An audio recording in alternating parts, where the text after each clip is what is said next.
Good afternoon. Welcome to the first of our Just IT November Women in Tech webinars. I am so excited to chair today because we have such an amazing group of panelists for you to listen to, all of whom are ready and waiting to answer your questions. My name is Julianne. I'm a Senior Account Manager at Just IT, and I will be hosting the webinar. Alongside me, Nina, one of our senior resources, will be available to answer questions in the chat, and Leah, our marketing executive, will also be on hand. Just IT is part of the Back to Work group, and we are passionate about learning and delivering apprenticeship training. Now, according to a recent survey by PricewaterhouseCoopers, just 3% of females say a career in technology is their first choice. That's right, just 3% of females say a career in technology is their first choice. Today, we aim to help increase that percentage by really inspiring you to think about technology as a career route. Many of you at school and college and our panelists are here to share information on school leaver and apprenticeship schemes, give us career advice and offer encouragement. During the webinar, you will be able to listen to the experience of 3 apprentices. Like you, they've recently finished school. We have Kaya, who is 5 weeks into a data science apprenticeship at Amy. Anjali has recently completed a software test apprenticeship at IBM. And Amy, who is 5 months into a digital marketing apprenticeship at Broadsword Events. Nina will be chatting to the apprentices later on, and we will get them to explain their roles in more detail. Now, if you have a question at any time during the webinar, just pop it into the chat box and one of the team will respond. In fact, keep a close eye on the chat box because we will be putting in lots of useful links to help you after the webinar has finished. Just for information, all attendees are on mute and this session is being recorded. Joining me on the panel are Helen Russell, Learning and Development Advisor for Mercedes-AMG, Charlotte Richmond, Head of Employee Engagement at Amy Limited, and Jenny Taylor, MBE, Leader of IBM's Early Professional Programme in the UK. Welcome to you all. Helen, let's start with you. Can you give us a little background about yourself and what you do at Mercedes-AMG? Yes, certainly. Good afternoon. My name's Helen Russell. I'm the Learning and Development Advisor here at Mercedes-AMG High Performance Powertrains. So we are one half of the Mercedes Formula One team. So whereas our sister site over in Brackley look after the chassis and the aerodynamic side, we look after the power unit side for our own cars, and then also our customer cars as well in terms of McLaren, Williams, and then also Aston Martin. We're also the research and development centres for Mercedes AG, which was formerly Daimler, out in Stuttgart, and we're the UK, as I say, research and development centre here. So we've developed things such as the Project One, which is the performance hypercar. So we've taken the race technology out of Lewis Hamilton's 2014 race-winning car, and we've put that then into a road car. And then just recently, it's the Vision EQ XX, which was the car that rivaled Tesla for the longest distance travelled on the single charge. So just before the British Grand Prix, the car travelled from Stuttgart up to Silverstone on a single charge. So it did 1,202 kilometres on one charge. So we've got a multitude of kind of activities and research and opportunities here over in Brixworth in Northampton. My role is to head up and coach, mentor and develop our future and talent, so our early careers into the business. We have just over 240 students in the business, which are a mixture of apprentices, placements and graduates as well across all spectrums of engineering, IT, apprentices that are working both in our kind of manufacturing areas, design, test, engineering, etc. Thank you for that, Helen. Now, just picking up on the 240 student and apprentice roles that you work with, can you explain a little bit more detail about those roles and the time of year when you open up for applications for people to apply? So I know there'll be a lot of school leavers on this call now with their ears pricked up thinking, yeah, I fancy actually getting involved in this sector. What can I do and when can I apply? Of course. So we do roll with the academic year. I think once you've worked in colleges and FE, you kind of don't necessarily get out of that mindset. So we do roll with the academic year in the sense of our graduates and placement students. And majority of our apprentices will start with us in September. We are already advertising now for next September's vacancies. So on our careers page on our website, you will see all of our vacancies listed. purely because we just need to make sure that we're out there with our competitors, making sure that we're offering all of the opportunities that we can do. Our apprentices do also start in September because that's in line with the college year, so they in their college studies. However, we also do a second intake of apprentices at Easter time as well, where we front load some of their work and they're off the job training here in the business, and then they'll start college in September too. So it just means that we have a staggered start there with our apprenticeship schemes. So what we'll try and do is get that link into the chat so that anyone interested now looking at what you've got in the scheme can go on and have a good look round.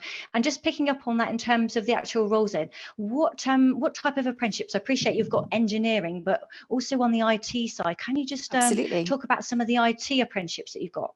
Yeah, so we have 2 apprentices currently at the moment in IT that are doing the software developers qualification. They're coming to the end now, and so they're looking at where their sort of future career lies, if you like, within the IT department. Our IT department is quite extensive in the sense that it looks after sort of 4 main projects in terms of cybersecurity. It looks after the trackside operations. So when you're seeing all of the on the telly, all of that kind of, the computer screens and everything else, and the engineers are looking at all that data, that's literally kind of being fed out of the hub here, and kind of backwards and forwards. So we have that opportunity there. We have a software development side of things, so the program writing, etc. And then also as well working on our sort of IT support help desk and the development opportunities there. So our help desk services the whole of the business across. So we have over 1,000 people on site. We have one support sort of help desk here, and our students rotate round into that area as well. So in terms of whether they want to be reactive, in terms of being people focused and going to people's desks and helping them and assisting them, or are they looking to be perhaps more trackside with that opportunity of traveling, or are they looking to be more in the business and looking after the projects and that cybersecurity side of things too? Also in our apprentice side of things, we have test technicians. So they're looking at a lot more data-driven statistics and working on the IT side there with the data side. So we put a power unit onto a dyno, and we can replicate any track anywhere in the world, and replicate any faults, if you like, that's kind of on that power unit. And so when we're coming up to a race weekend, they're looking at the data that's then kind of coming from that power unit in the test role. Well, it sounds like you've got such a variety of roles out there for anyone that's starting to get that interest in technology, whether they're thinking of going down that data route or the IT route, support route, or if they know a little bit of coding, maybe on the Python side, and then they would like to investigate that a little bit further. Well, it's a really male-dominated sector. How is Mercedes-AMG encouraging more females to work in the motorsports industry? Absolutely. We are, our last count over the summer was, we're kind of an 88% male, or sorry, slightly higher than that, really sort of male workforce. And our students kind of are bringing that pipeline of talent into the business, both at entry level and then our graduates as well. So we are seeing a lot more females that are joining us, and women kind of, looking to branch into engineering as a whole, and then also sort of software controls side of things, but mainly sort of a lot in electronics and electrical motors. We're working with some universities, or targeting working with some local universities, sort of Northampton, Coventry, Warwick, as well, to kind of offering sort of shorter placement schemes to give an opportunity to understand and enter the business, if you like, sort of on a shorter role, just to see if this is giving people an opportunity, to come into the business on our academy schemes, to see if actually they want to work in Formula One. We're so fast paced, and for some people we appreciate that that's not necessarily an area that they want to work in. So we've developed our academy schemes to give people entry into the business. As I say, we're targeting working with universities, and then also some local colleges as well, to gauge interest as well from that perspective for our younger talent coming in. Thank you for that, Helen. And I know anyone interested in motorsports is going to want to know, what are the perks for working at Mercedes-AMG? Do you get to have coffee with Lewis or watch any of the races? Well, I haven't had coffee with Lewis, if I'm honest, but he does come to the factory, as does George, at various times. We also we come together to watch the races at the weekends. So they do sort of public viewings for people that work in the business with their families as well, and they can bring them to come and work here, to come and view the races here, and which is a great atmosphere, I'm sure, as you can imagine, especially at the weekends. And also as well, we do get to go to Silverstone and see some of the testing that occurs as the part of the British Grand Prix, as part of a day out. So it's a fantastic opportunity. And obviously what we have here currently at the moment is one of the prototypes for the Project One car, so you kind of see that as well in driving up and down sort of around in the car parks and bits and pieces. So all of the work and the effort that's gone into the design for the advanced technology side of things, we've got one of the cars here on site, and that's quite exciting to be able to kind of see what it is that everyone's kind of been working towards for the last sort of 3 or 4 years.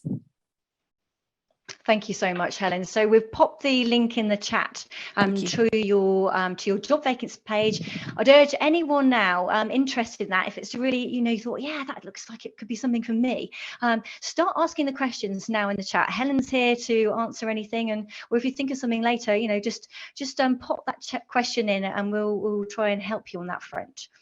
Let's move over to Charlotte at Amy. So Amy is an IT company specialising in AI and data. Charlotte, could you just introduce yourself and tell us a bit about your role at Amy, please? Sure. Hi, everyone. So I'm Charlotte. I work for Amy. I've been here for nearly 6 years now. I joined to set up the internal recruitment function. So although I'm not a technical person myself, my skills lie in finding technical people and matching skills, and both soft skills and technical skills, to the right opportunity, project, clients, that sort of thing. I've always been really interested in employee wellbeing and mental health in the workplace. So I've factored that into my role, and last year made the move away from the recruitment function into pure employee engagement and wellbeing. So my role now is really looking after everybody's mental health and wellbeing in the workplace and at home as well. A lot of what I do is actually personal. We are a consultancy, so we're not traveling as much right now as we did pre-COVID, but there is an element of travel and working away from home that needs to be factored in for people's mental health as well.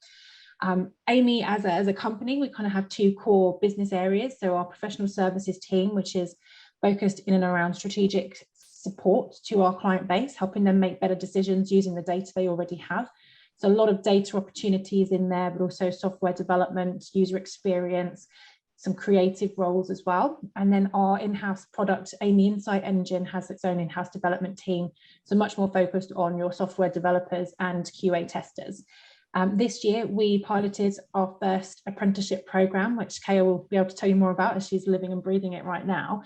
And so far it's going really well. We've taken on 7 amazing young people to join the business in data science roles, and the hope is that next year we'll be able to grow that apprenticeship program across the business, so into software development, into the IT support team, which is growing in both our business need but also our client base need through our own product, areas of marketing, finance, things like that as well. So lots of growth expected for next year across the board on apprenticeship roles.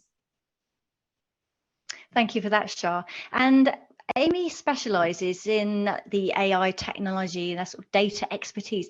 Can you just explain this in a little bit more detail to those on the call now that have heard the word AI and data, but really, you're thinking, what is it? What is it? And am I, can I do that? Is it something for me? So this is layman's terms because that's all I understand as a non-techie person. That's what we like. we really utilise artificial intelligence, machine learning, big data, all those sexy phrases that people like to hear, to help people gain the most out of what they already have. So we'll support clients using tools like that and using things like Python, Databricks, SQL, lots of different tools to really maximise on their ability to make business decisions using their full data. So it's, it is a highly technical role in when you're looking at it from that perspective. And just for listeners who don't know what Python is, it's a coding language. You might have picked up that at school, and it's certainly something that some of the apprenticeships out there, like software and data, get involved with in terms of technologies. For listeners on the webinar interested in getting involved in AI and data then, Charlotte, and you've done a lot of recruitment about this, in particular your current apprentices, what would you encourage them to do next? How can they start out? Do they need to go and get some data experience first of all before they come to you, or what do they need to do? I think the best example we've hired, as I mentioned, 7 apprentices, and they're all at different levels. And we did that on purpose. We didn't want carbon copies of each other. Some of them have been coding for years, some are new to coding. What they've been really great at is being proactive and finding free resources and tools online that they can really maximize. So things like Open University, they quite often have free access to free learning tools. LinkedIn Learning and Google, you can quite often find things like that. So they came to us mostly with, if not a knowledge, an interest. And I think that's the key thing. It's that interest and passion that you should, that's what you want to be driving forwards when you're looking at these sorts of opportunities. I think. And what we'll do is we'll come to, oh, sorry, go for it, Shah. I was just going to say, the whole idea for us for an apprenticeship is that we will grow those skills with you along, throughout the apprenticeship. So we don't expect people to come through the door with all of that knowledge.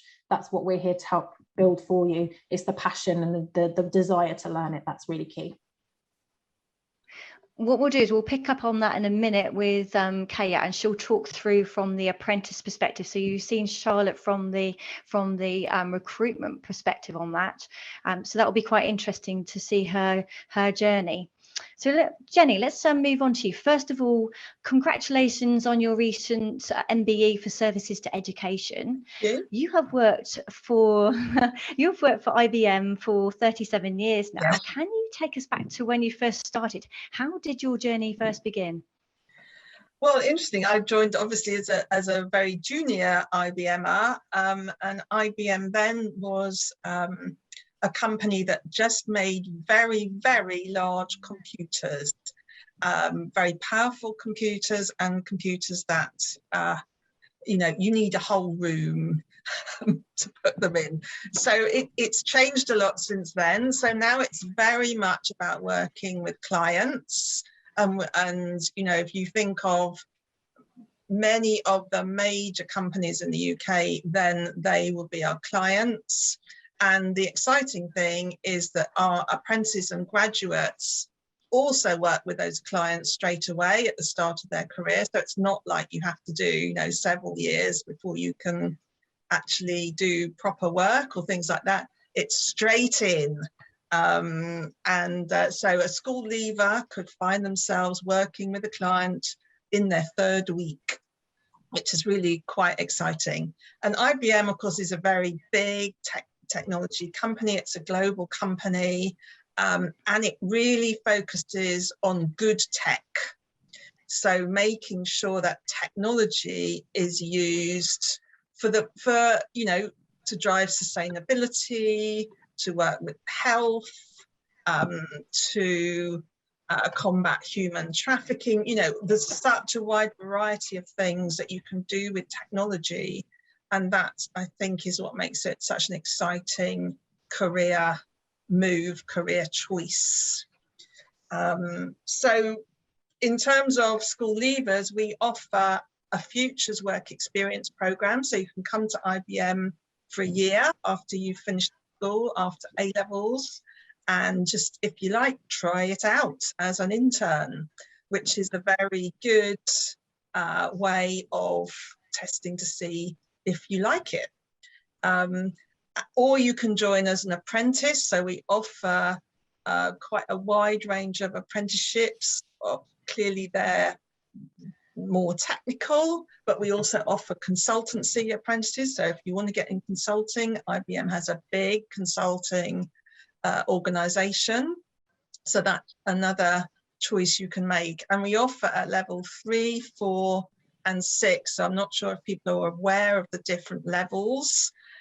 You could start at any level, actually. So 3 and 4, things like junior management consultancy, test engineer, software developer. And then at level 6, we offer degree apprenticeships. So this, I think, is still a hidden gem, a golden nugget in terms of career choice. So degree apprenticeships, you join an employer. So for example, IBM, you do probably 1 day a week at university or blocks at university, and then you work for your employer for the rest of your time, probably about 80% on the job, 20% off the job.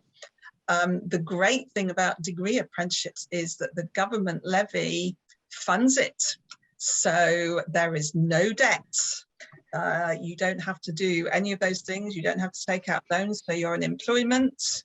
Your degree is fully funded and you come out at the end with a degree and you are a graduate, but actually, as we have seen, you are actually ahead of graduates who have done full-time university degrees. So I'm a passionate advocate of apprenticeships and degree apprenticeships, which is one of the reasons for my MBE.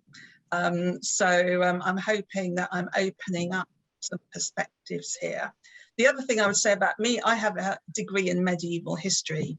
So that proves that you can actually get into tech, regardless of your academic background and the subjects you took at school, because the whole point is, of course, we train you, and that's already been mentioned by Helen and Charlotte. You know, we don't expect you to have relevant knowledge, skills when you join us. We train you. That's what apprenticeships and work experience is all about. All we look for are things like ability to work in a team, communication skills, what we call soft skills. And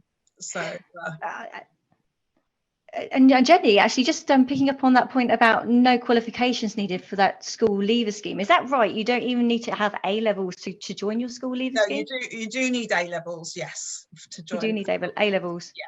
Yeah. But you know, I think we asked for 3C, something like that. But for degree apprenticeships, you need to have the A levels that the university require, which is a bit like UCAS. Well, indeed, you can do it through UCAS now.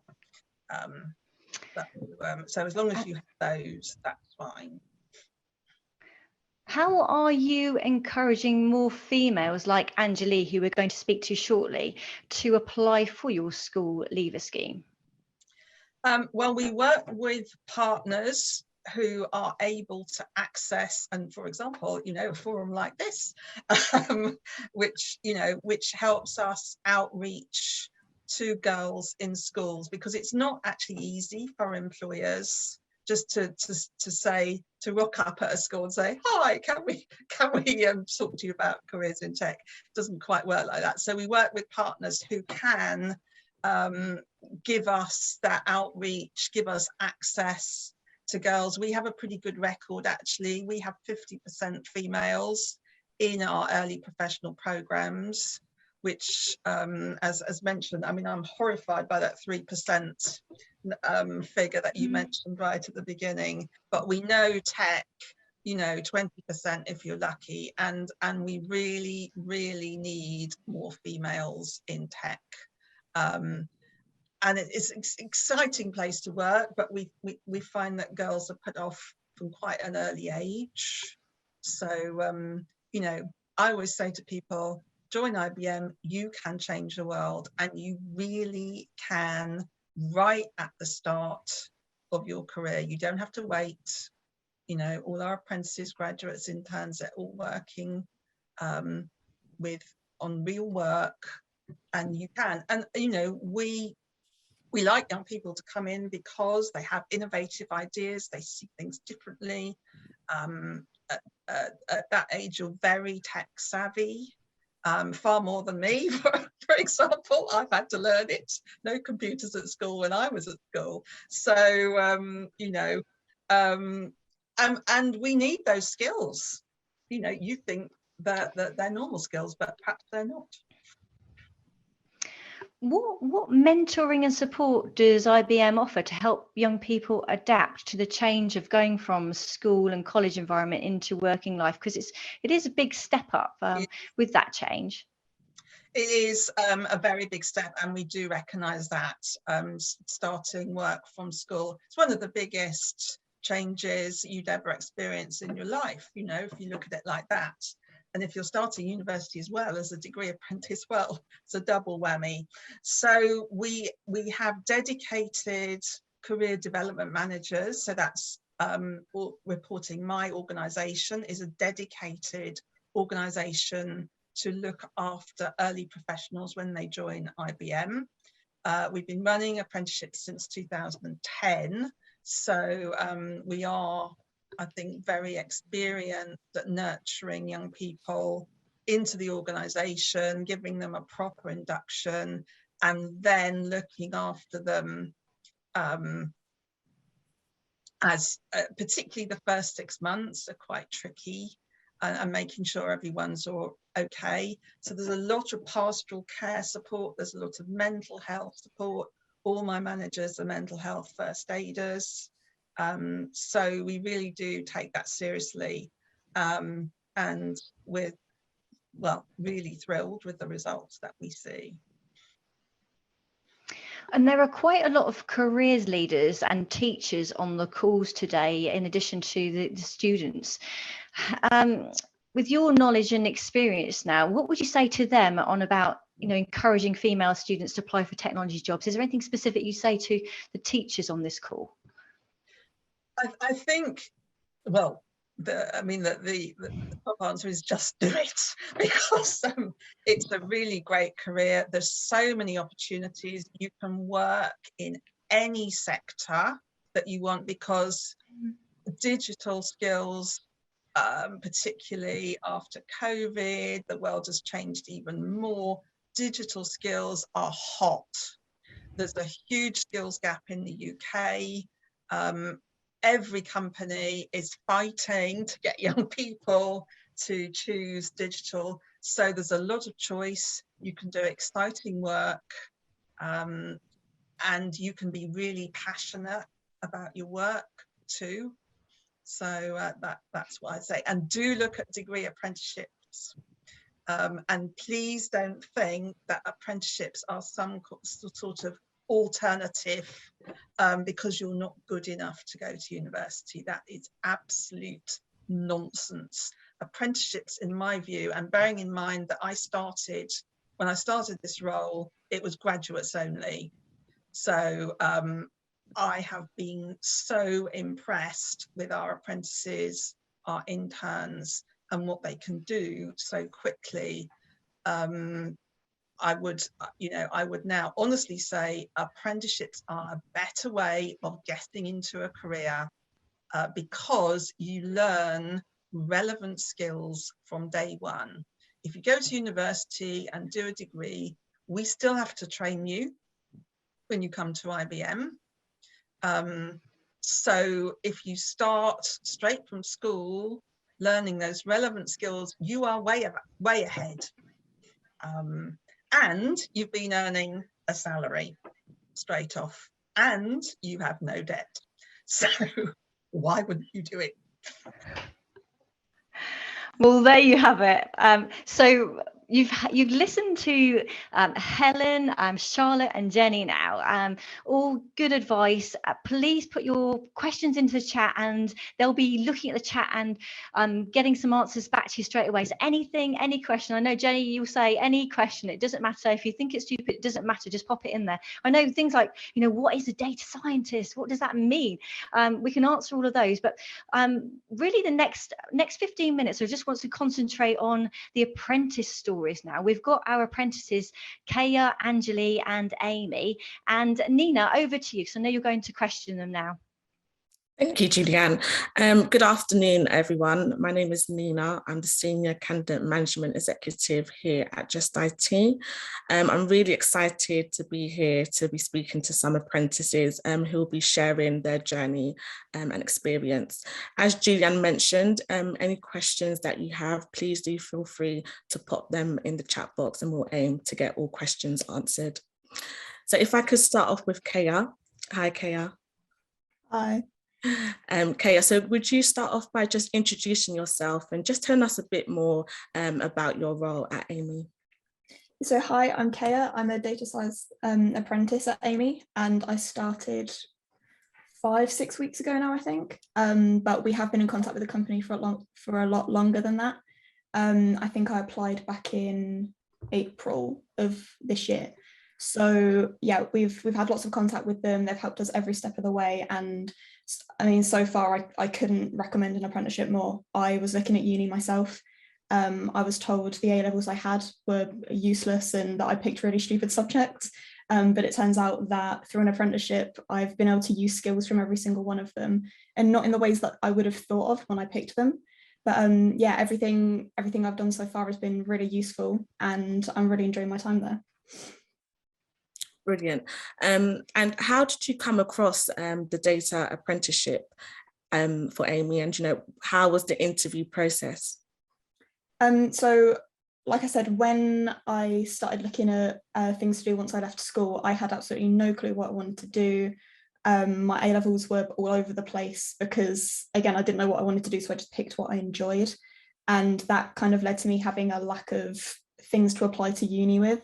So going into science or technology or anything like that, I went to an all-girls school, so lots of the subjects they offered weren't really suited to those roles, or you had to do triple science and maths, and that was it.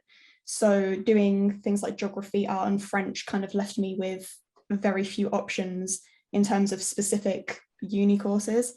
And one day I was looking for degree apprenticeships just to see what was out there. Searched up degree apprenticeships near me, and Amy's one came up at the top of the list. I applied. Within a week, I'd had an email saying, do you want to do a Zoom interview? I had a chat to one of the people that work there. He was lovely, and we had about 15-20 minutes where we just spoke about why I was interested in the role, how my current skills would be suited to it, my willingness to learn, like just my enthusiasm towards technology. Really, it wasn't anything specific to the role because they don't expect you to go in with any prior knowledge, but it was more willingness to learn those things as I went along. After that, we spent lots of time in the office going and meeting new people around the business. That was the day I met Shah, and everyone's just so welcoming. And I was told several times, like throughout the interview process by people away from Amy, you won't enjoy it, it's completely male dominated, you need to be careful because people will they'll choose men over you every time. So I was kind of apprehensive going into it. And then I turned up at the office, and so many of the women there were so lovely and encouraging, and it gave me the confidence I needed to carry on looking at this role. And I'm so glad it did, because I've loved every minute of it, and it's been such a great experience.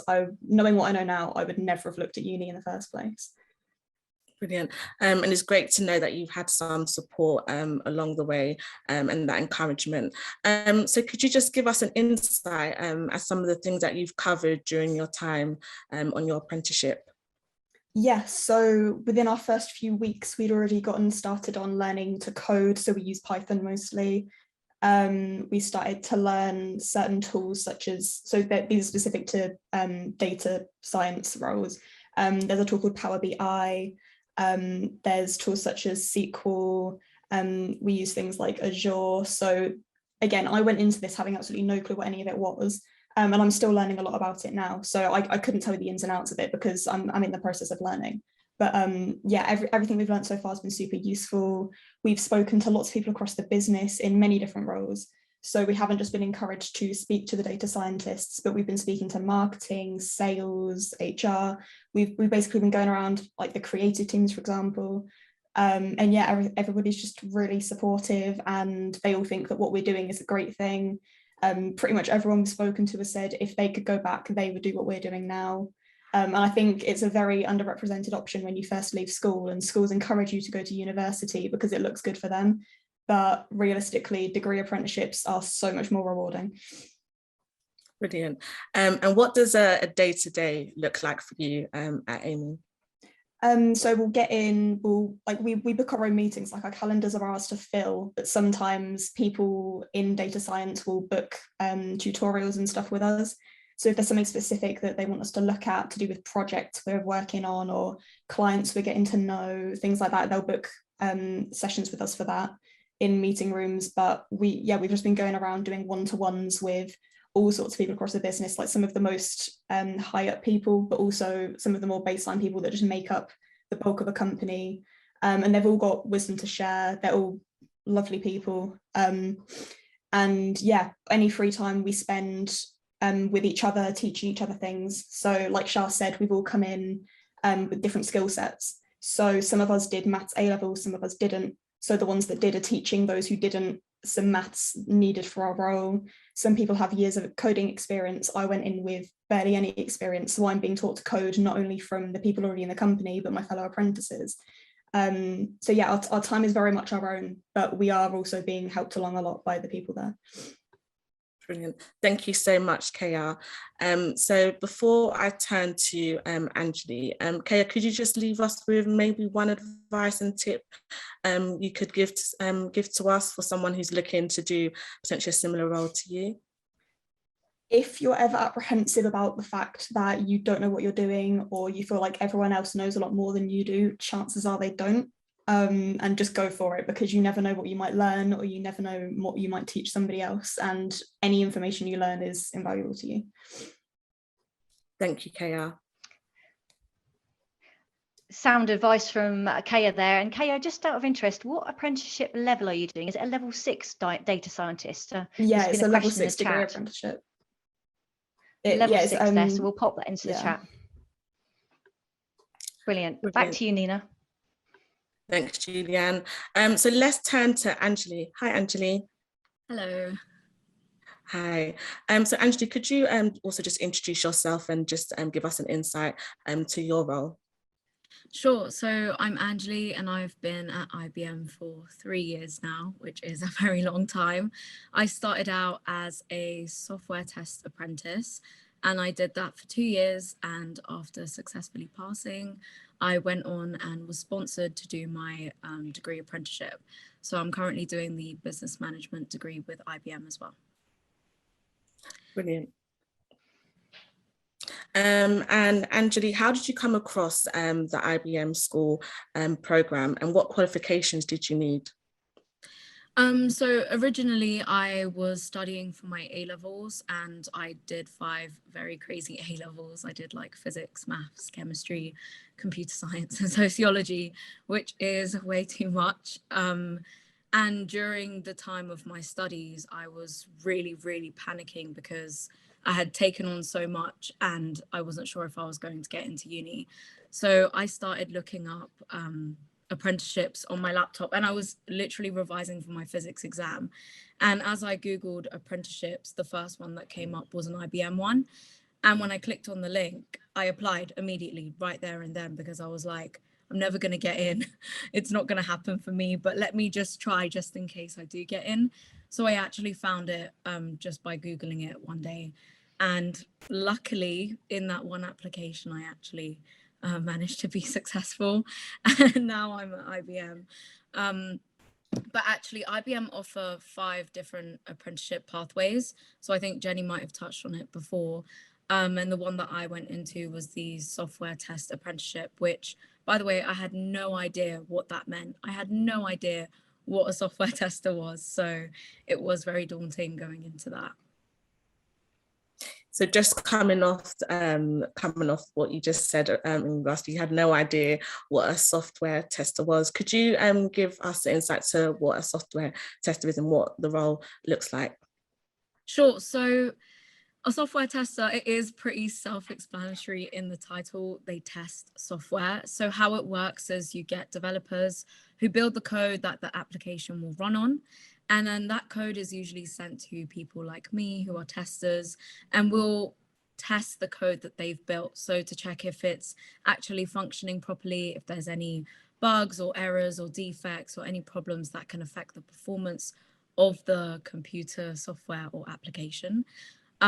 So essentially, you're just making sure that the code that has been built is working and is fit for purpose. And then that can then be sent off to your client and released to your client, who usually it does go through more testing stages. But my role was to test for any bugs and defects and write test scripts to check for those. Brilliant. And what coding skills did you have before starting your apprenticeship? So I mentioned that I did do computer science A-level. However, it was not relevant to my actual role. So the languages that I had coded that I was learning in during my A-levels was only Python.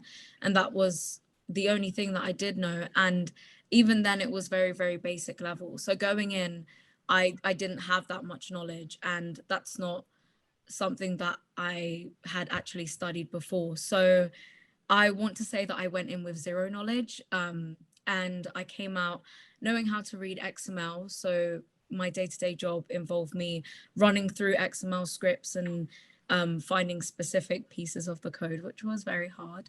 I also learned Java and something called Gherkin, which is a language that's used to define tests in Cucumber. This might sound very long-winded, but you get the training that you need before you actually go into your role.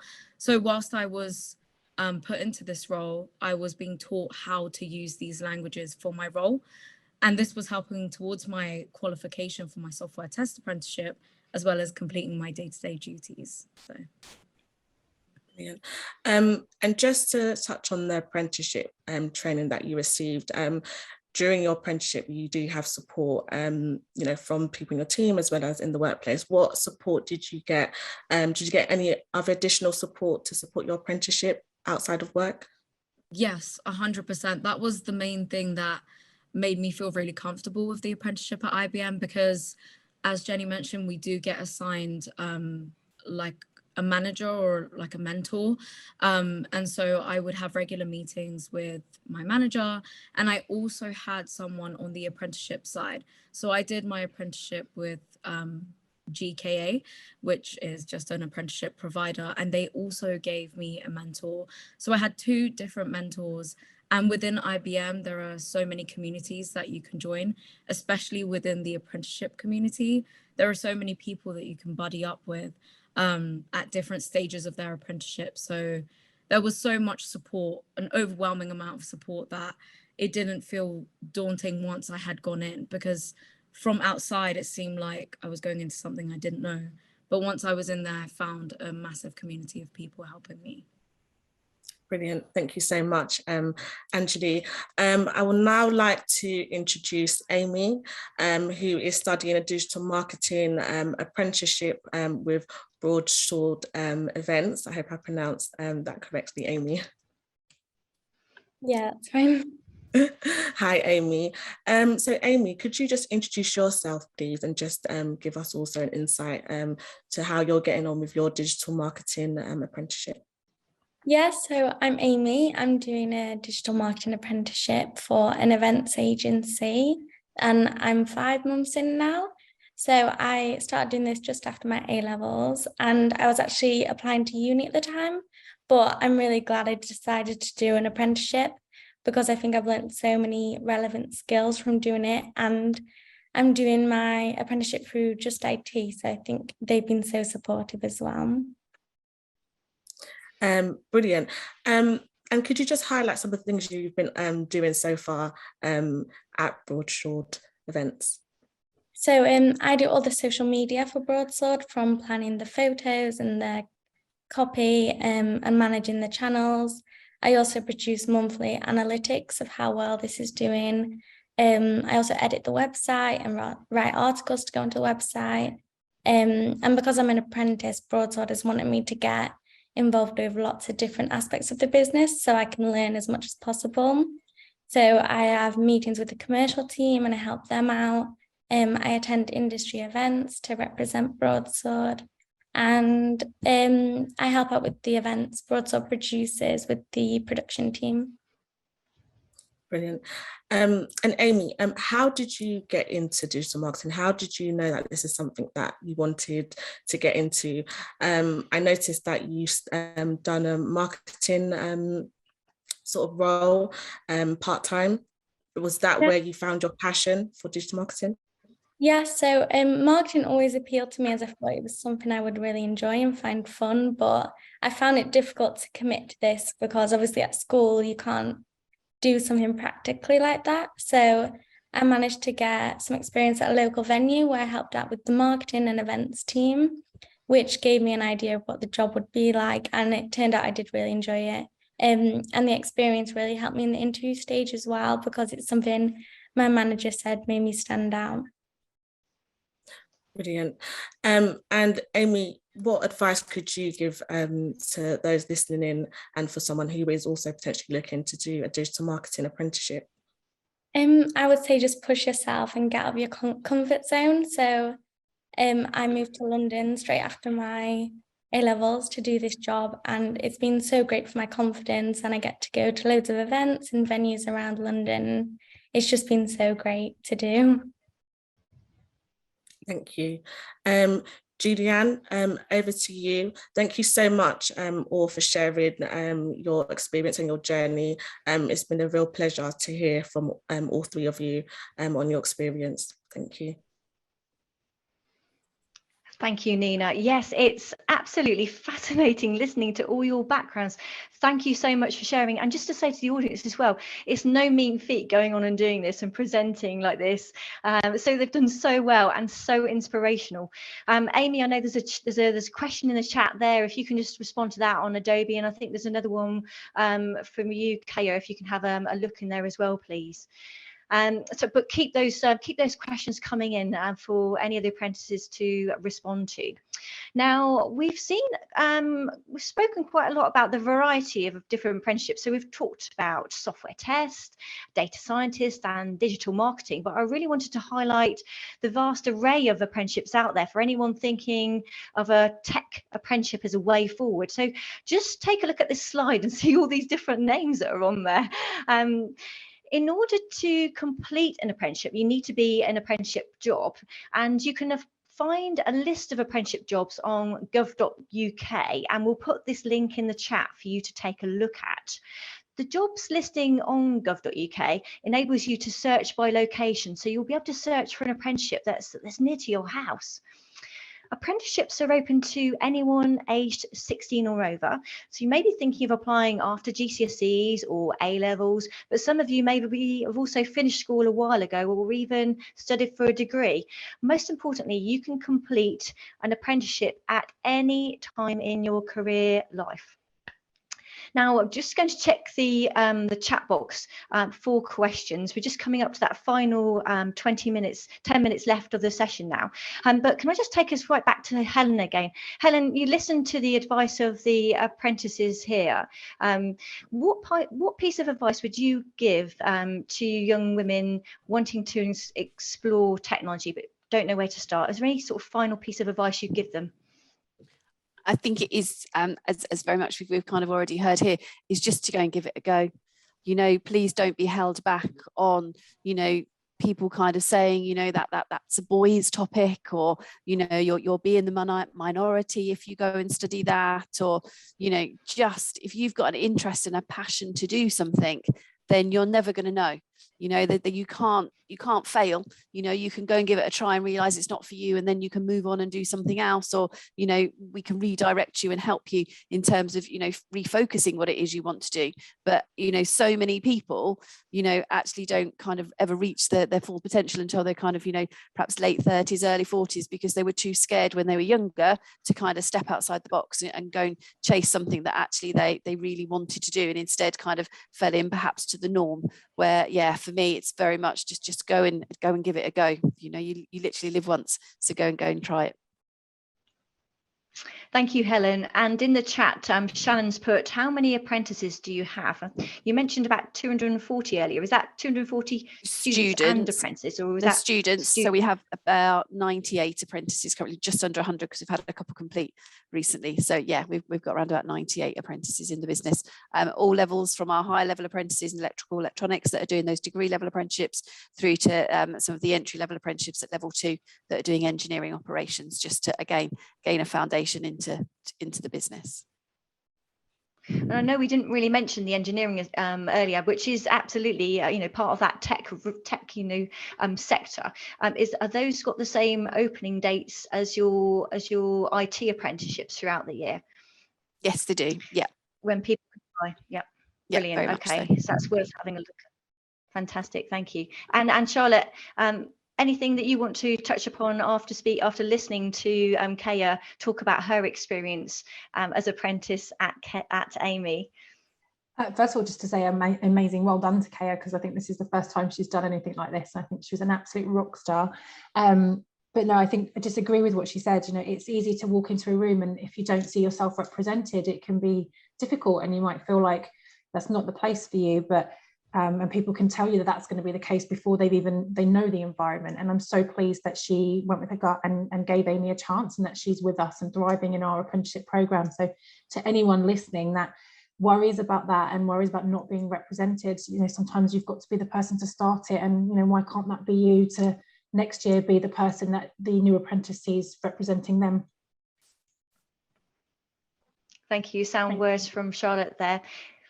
And Jenny, final words from you? Yes, well, you've seen 3 great role model apprentices here today. And there are plenty more around, I can tell you, in the apprenticeship world. So yes, do research it, try it out. There's been a few links in the chat here where you can go and get free resource. You could do digital badges. There's a coding course in there. So go and explore, and yeah, go for it, because it's a really exciting career. And we desperately need more women to take it up, because that can only make it better. Because as we know, females will bring different skills, both soft skills and technical skills to the workplace. And a diverse workplace is better for everyone. It's proven it encourages innovation, which is what we're all looking for. So yes, go for it. It's a great career choice. Thank you, Jenny. Really motivational.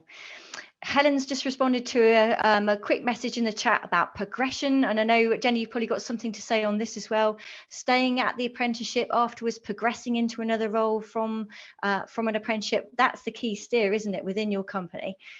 It absolutely is. So we want our apprentices to be our future leaders. And I can happily say they are. So some of the 2010 ones who are very first cohort still with us, and have risen up the company with several promotions to their name. And we do find apprentices do stay with us, which is great. And that's exactly what we want. So you'll get a promotion once you've completed your apprenticeship, if it's a level 3 or level 4. If you on a degree apprenticeship, you'll be promoted while you're still doing that degree apprenticeship. And that tells you how well people are progressing in their apprenticeships, in that they actually deserve promotion during that time, that they're learning relevant skills, that they're succeeding, and they're doing amazing things. So yes, retention really strong with us. And Helen, you've put into the chat that your conversion's just under 75% last year. Yeah, that's across the board for all of them. Sorry, yeah, that's across the board for graduates, placements and apprentices. To be fair, our apprenticeships are much higher than that, but I don't have the individual figure in terms of how many apprentices, if you like, were converted for last academic year. But our overall is engraved in my mind, and that's just under 75% for our graduates, placements and apprentices. And what sort of route would somebody take? So they're going in that junior software developer or data analyst. Where would they go from there up in the company? And that's the joy in the sense that we have so many opportunities. So we have software development that's going on both kind of on that advanced technology side with the electrical, electronics, the software packages that are going into the high performance car, and then also sort of EQXX. Equally, we have software opportunities for them within our IT departments and the IT roles that we have, as well as on the F1 side. So we do have quite a variety of opportunities, you know, for young people coming into the business to kind of understand where it is that they want to work and where they want to specialise. What we also offer all of our students is rotations through the business. So they don't just necessarily, if they're a software and development sort of apprentice or graduate, sorry, if you like, they don't just necessarily go into IT. They will rotate throughout of all of the software opportunities that we have in the business over the course of those 2 years, just to understand how software fits in to those other job roles and other opportunities. Thank you, Helen. And Charlotte's in a position where they're just starting out on their apprenticeships program. So when we get back to Charlotte in a year's time, we'll be finding out about that progression through and how Kaya is moving on with her apprenticeship. I know Kaya's just popped in another point about underrepresentation in your environment. So have a look at that chat message that she's just put back in there as well. What I want to say is, we've reached the end of the webinar. If you haven't got the chat links, we will get them out to you in a message out to everyone that's responded, because there are some really useful takeaways from the chat today. But we really hope you found it inspirational, and I hope our speakers have really inspired you and sparked an interest in a career in technology. Let's see if we can increase that 3% statistic that we highlighted at the beginning. I would like to say thanks to today's panelists, Helen, Charlotte and Jenny, and apprentices, Kaya, Anjali and Amy, for giving up their time today and really motivational talks.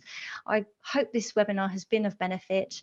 The recording will be sent out to you in due course, and if there are any further questions you want to ask, please do make contact with our team at Just IT by email, but you can also contact the panelists and myself on LinkedIn, and we will do our very best to help you all.